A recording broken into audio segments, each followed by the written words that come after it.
The third lesson from Scripture comes from the Apostle Paul's first letter to the church in Corinth. I will read from chapter 3, verses 4 through 17. Listen now for the word of the Lord. For when one says, I belong to Paul, and another, I belong to Apollos, are you not merely human?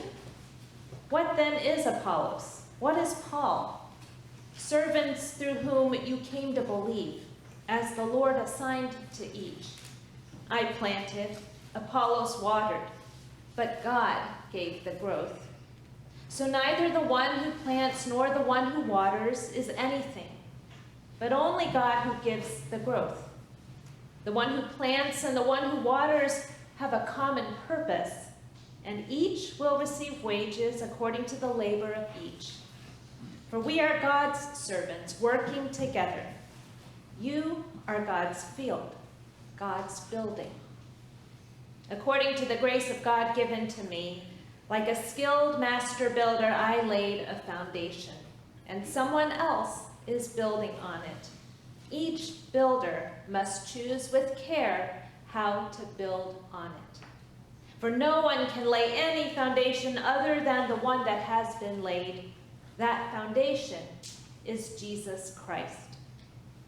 Now, if anyone builds on the foundation with gold, silver, precious stones, wood, hay, straw, the work of each builder will become visible, for the day will disclose it, because it will be revealed with fire.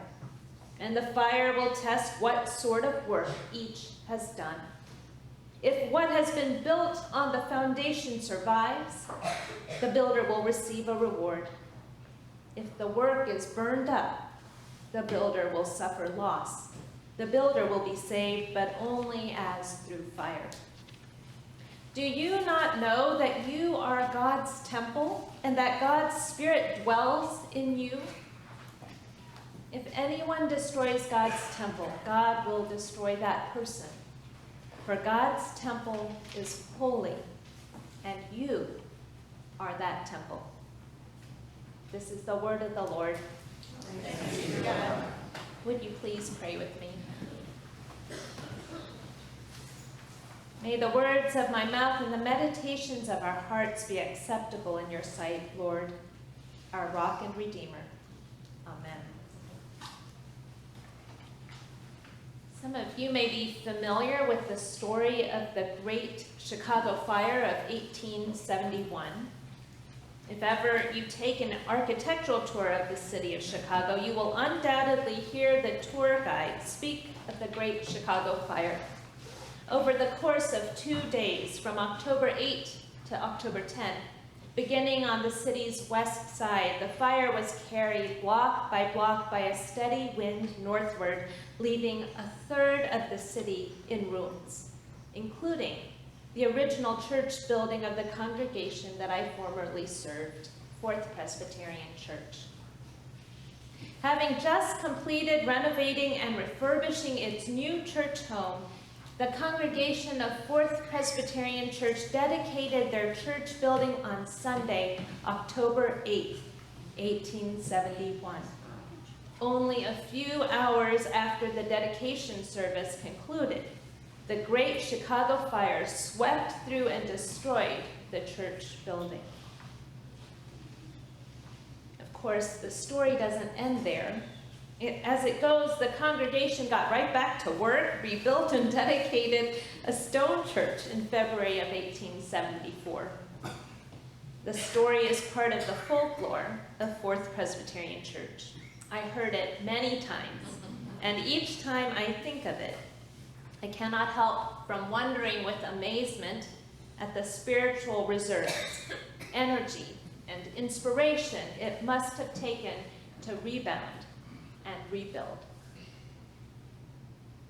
When you build a church, you build it to last. For the earliest Christians, however, I'm not sure if this was so much on their minds. For the followers of Jesus made up more of a movement within Judaism than an alternative institution. That's why New Testament scholar Wayne Meeks called Jesus' first followers the Jesus movement. Even Paul, the first church planter, thought of the church more in terms of concrete communities of people than structured institutions.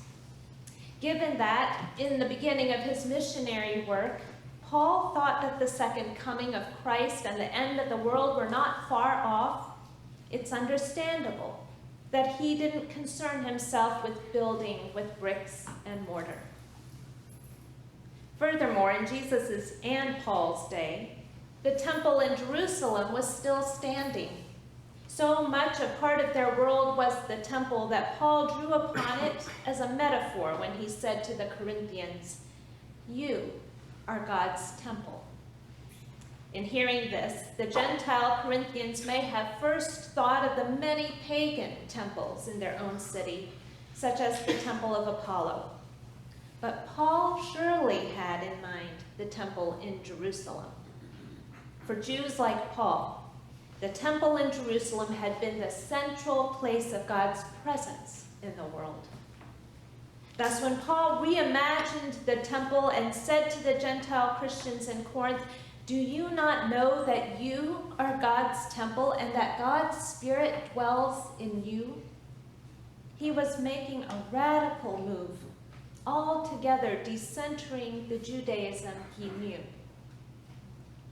From the first and second lessons of Scripture read this morning, we see that much of the history of ancient Israel had been centered around the story of the building and destruction and rebuilding of the temple. Built first by King Solomon in the 10th century BCE, the temple was destroyed and the Israelites were exiled by the Babylonians in 587 BCE. And then when King Cyrus of Persia conquered the Babylonians, he allowed the exiled Israelites to return to Israel in 538 BCE and helped them to rebuild their temple. It wasn't until 70 CE that the temple, the second temple, was destroyed by Rome. What we find in the Bible is that much of ancient Israel's history was an attempt to come to terms with, to explain to itself why the first temple was destroyed. In this sense, the story of Israel's temple being built, destroyed, and then rebuilt is not only history, it's also theodicy. It answers the question of why the temple was destroyed and what it would take for its restoration to endure. The answer that runs throughout 1st and 2nd Kings is this: Israel's temple was destroyed because of the disobedience and corruption of its people, especially its leaders, who played fast and loose with the laws given by God. In order for Israel and the temple to be restored, God's law must be obeyed. By the time Paul was writing, this idea had become narrowed to the point of focusing on the myriad laws about the proper offering of sacrifices and the separation of what is pure and impure. So Paul reimagined the temple to be a community of people in whom the Spirit of God is present. Such a community would be marked, he thought, by the fruits of the Spirit. In his letter to the Galatians, Paul writes, "The fruit of the Spirit is love, joy, peace, patience, kindness, generosity, faithfulness, gentleness, and self-control." A church that continues to produce such fruits of the Spirit, Paul thought, would surely last. I imagine that the longer Paul waited for Christ to return and the world to end, he must have concerned himself increasingly with the question of how to build a church that would last. Comparing himself to a wise and skilled master builder, Paul says that he laid down the foundation, which is none other than the foundation of Jesus Christ. Earlier in his letter to the Corinthians, we see more specifically what Paul meant when he spoke about Jesus Christ as the foundation. Paul specifically spoke about Christ crucified. He writes, "When I came to you, brothers and sisters, I didn't come proclaiming the mystery of God to you in lofty words or wisdom. For I decided to know nothing among you except Jesus Christ and him crucified." You see, Paul did not speak of Christ as the greatest teacher, as the greatest social reformer, as a political Messiah. He spoke of the crucified Christ. While other communities can be built on other foundations, the church, Paul thought, must be built on this one foundation. Different institutions we know have different foundations. They have their own specific governing norms.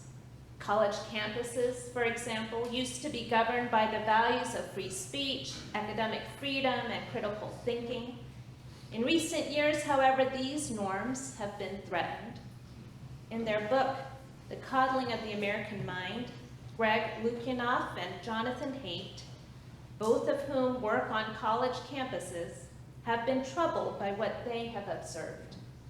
Whereas students used to be the ones who consistently demanded free speech, today some have become so sensitive to points of view that differ from or challenge their own that they have begun to demand administrators to disinvite speakers whose ideas the students may find offensive, or they have increasingly heckled and protested such speakers as to prevent their fellow students from hearing or attending their talks. Increasingly, we see more and more students arguing that they need to feel safe in the classroom and therefore should not have to engage viewpoints that they find offensive. It's not surprising then that college campuses, which used to be arenas in which the norm of free speech reigned supreme, have become hotspots for America's rapidly rising political polarization and dysfunction. In order to reassert the foundational norm of free speech on campus, a committee was appointed at the University of Chicago to craft a statement articulating the university's overarching commitment to free, robust, and uninhibited debate and deliberation among all the members of the university's community. The result was the Chicago Statement on the Principles of Free Expression. Created in 2015, by 2018, it was adopted by over 40 other institutions. How do we build institutions that will last? This is a question being asked today, not just by college administrators, but also by leaders of religious institutions, the judicial system, and many other democratic institutions. As the institutions that we have relied upon and that we have perhaps taken for granted become dysfunctional, the question becomes all the more urgent. And though there may be many contributing factors, I suspect one of the reasons why many of our institutions are malfunctioning is that they've become unmoored from the foundational norms that govern them. Paul warns us that it is important to gain clarity about the foundation upon which the church is built. The church is not like every other community. Like other communities, the church has a distinctive foundation. And if we fail to build on the crucified Christ as its foundation, dysfunction, factionalism, and implosion can result. As Paul continued to cultivate the churches he had planted, he kept encouraging factionalism and he kept encountering factionalism and division arising from what he called spiritual arrogance. While some people would be raised up, others would be degraded. While some would be included, others were excluded. So he warned, each builder must choose with care how to build on it. While the crucified Christ may be seen as foolish in the eyes of the world, Christ is nevertheless what God, in God's most excellent wisdom, has given the church to be our norm, our foundation. Only upon the crucified Christ are we to build. And if we do that, with the Spirit's help, perhaps we will be building something to last. Amen.